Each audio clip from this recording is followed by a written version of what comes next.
Every morning, Milo spends $4 on coffee. Feels like almost nothing. Small enough to forget before the cup is empty.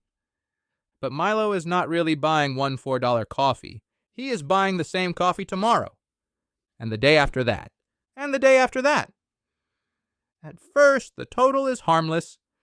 Then it becomes the price of a laptop, then a used car. And if Milo keeps going long enough, the true cost becomes far larger than anything written on the menu. But the strangest part is this: most of that cost never reaches the coffee shop. So, what is Milo actually paying for? Tomorrow morning, he walks into the same cafe. He orders the same drink. The card reader shows $4. He taps his card and leaves. By the time he reaches work, he has already forgotten about the transaction. That is what makes the habit powerful. If the cafe asked Milo to pay for an entire year of coffee up front, he would probably stop and think. He might compare the cost with a laptop, a vacation, or several months of utility bills. But the cafe never asks for a large payment. It asks for $4. Then it waits until tomorrow. After 1 week, Milo has spent $28. That still looks harmless. After 1 month, the total is roughly $120. Now it could cover a phone bill, a few bags of groceries, or one decent dinner for two. But Milo never sees $120 leave his account. $4 disappears on Monday, 4 more on Tuesday, then Wednesday. Every transaction is too small to feel important. After 1 year, Milo has spent $1,460. That could buy a laptop, pay for a short trip, or create the beginning of an emergency fund. But Milo never decided to spend nearly $1,500 on coffee. He only decided to spend $4. Hundreds of times. Large purchases create friction. Milo compares prices. He reads reviews. He considers waiting for a discount.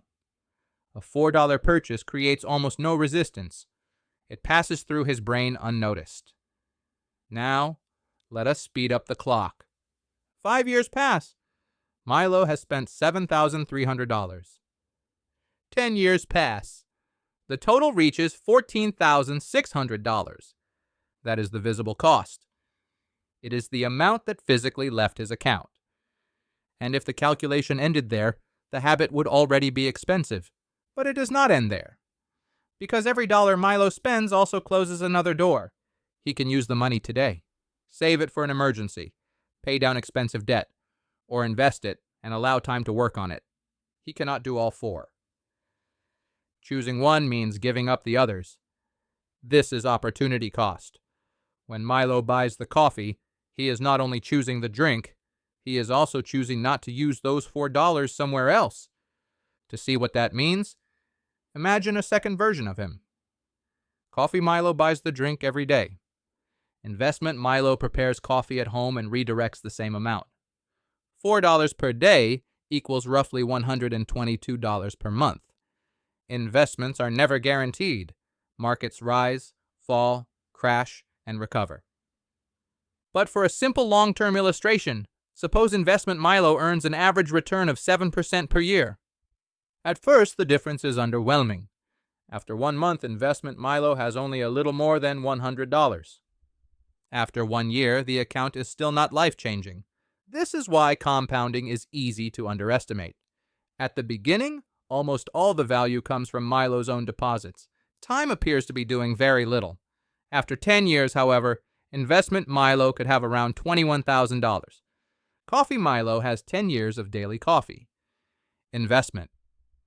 Milo has approximately $21,000. Neither choice is automatically better, but the full trade is finally becoming visible. Then another decade passes. Coffee Milo has now spent $29,200. That is already enough to buy a car.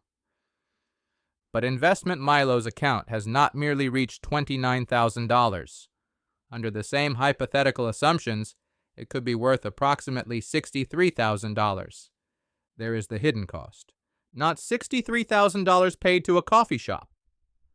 A potential $63,000 difference between two repeated choices, and investment Milo did not personally deposit most of that amount. He contributed less than half. The rest came from growth. His money earned returns. Then those returns began earning returns of their own.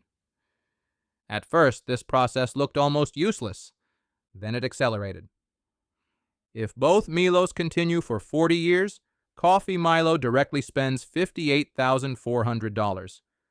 Under the same hypothetical assumptions, Investment Milo's account could grow beyond $300,000. That does not mean the coffee literally costs $300,000. The result depends on market performance, taxes, fees, inflation, and decades of consistency. But it reveals why tiny repeated decisions can become enormous. The price remains small. The timeline does not, and this calculation has been unusually generous to Coffee Milo. We assume the drink remains $4 forever. It probably will not. The cafe raises the price. Milo chooses a larger size, adds an extra shot, then breakfast.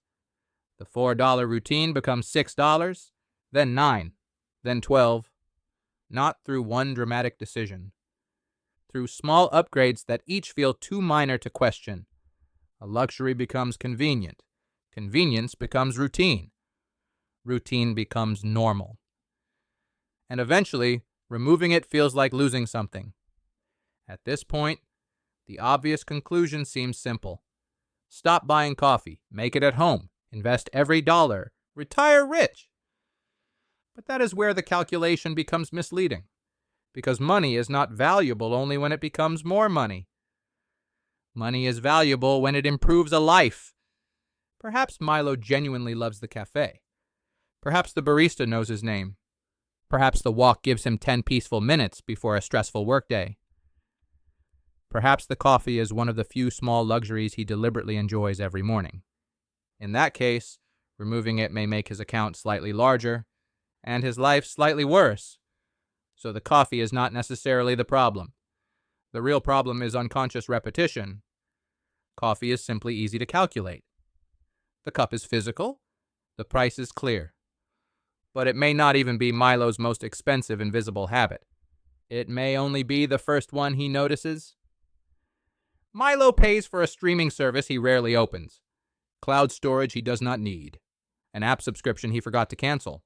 A gym membership he keeps because canceling it would mean admitting he stopped going. Then there are delivery fees, service charges, premium upgrades, small online purchases. Each one appears harmless. Together, they can consume hundreds of dollars every month. Milo does not have one enormous financial leak. He has dozens of tiny ones. And because each one is small, none feels urgent enough to repair. Suppose Milo reviews his spending and finds only $10 per day that no longer improves his life. Not $10 of joy. Not the coffee he loves. $10 spent on things he barely notices. That equals $300 per month. More than $3,600 per year. Redirected consistently under the same hypothetical assumptions, that amount could grow beyond $100,000 over 20 years. Now the story is no longer about coffee. It is about attention. An intentional $4 coffee is a trade. Milo understands the cost and chooses the experience. An automatic $4 coffee is different. Milo pays because yesterday's version of himself created a routine. No new decision is required. That is why defaults are so powerful. They continue operating when Milo is busy, when he is tired, when he has stopped receiving real value from them. The solution is not to eliminate every pleasure. It is to make repeated expenses compete for their place in Milo's life. Would he buy this again today? Would he subscribe again today? Would he make the same choice if it appeared as a brand new purchase? If the answer is yes, the expense may be worth keeping. If the answer is no, it is no longer a meaningful purchase. It is financial background noise. Milo might continue buying coffee every morning. He might buy it only on Fridays. He might prepare it at home and invest the difference. Or he might keep the coffee and cancel 3 subscriptions he values far less. The correct decision depends on what the coffee gives him. But for the first time, Milo is deciding deliberately. Tomorrow morning, he may still walk into the cafe. He may order the exact same drink. The card reader will still show $4. But now Milo knows that $4 is only the visible part of the price. The rest is hidden inside repetition, inside time, and inside everything else that money could have become.